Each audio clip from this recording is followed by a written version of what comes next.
Okay, Dr. LaCa here today. Might recognize my hands. We're going to be talking about percussion.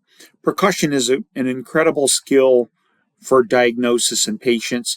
There's so many times when you can pick up that somebody actually has air in an abdomen, which is distinctly unusual, or fluid in the belly, or air in the chest, outside of the lungs, etc. So, very important skill. You need to practice, but how are we going to do this? This is my right hand, and it will be doing the percussing. They have the plexor and the pleximeter. The way this should be done is with both middle fingers. You want to percuss over bone, meaning the knuckle, not the fingertip. Number one mistake, people try and put pressure over the pad of the finger, which is fat, and it doesn't conduct the sound.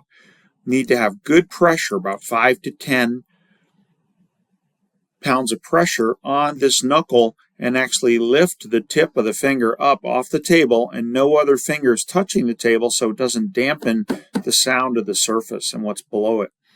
Then you're going to take your dominant hand, middle finger, and percuss with an arched finger. There are actually studies on this where they study the physics, and the arch actually maintains that. So don't use a flat finger, and you don't want to be doing this either. You're going to throw the finger. You also want to try to do a double note. Most people percuss continuously, and it really doesn't work. It doesn't enable you to get a good note. So really good percussion looks something like this.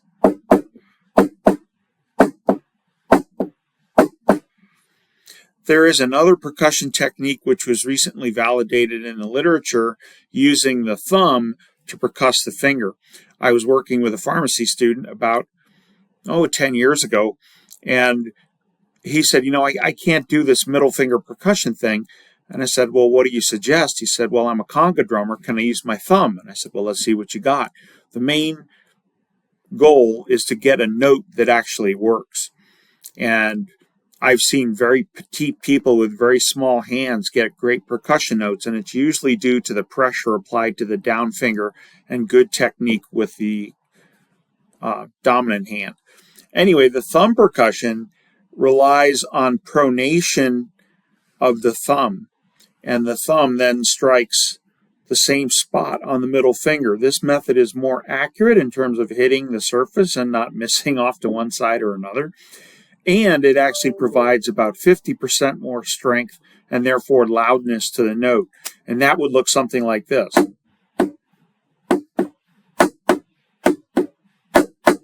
Notice I am not using my thumb as a hammer. I'm pronating the thumb, and that's what gives it the extra energy. I need you guys to practice this skill because it's extremely valuable, and within a few minutes you should be able to percuss out the studs in your walls. The studs in your walls are generally 16 inches on center apart, and you'll notice that dullness versus resonance. Let's go over some of the terms that we use in percussion. The first is flat. Flat is the sound you hear over your own thigh.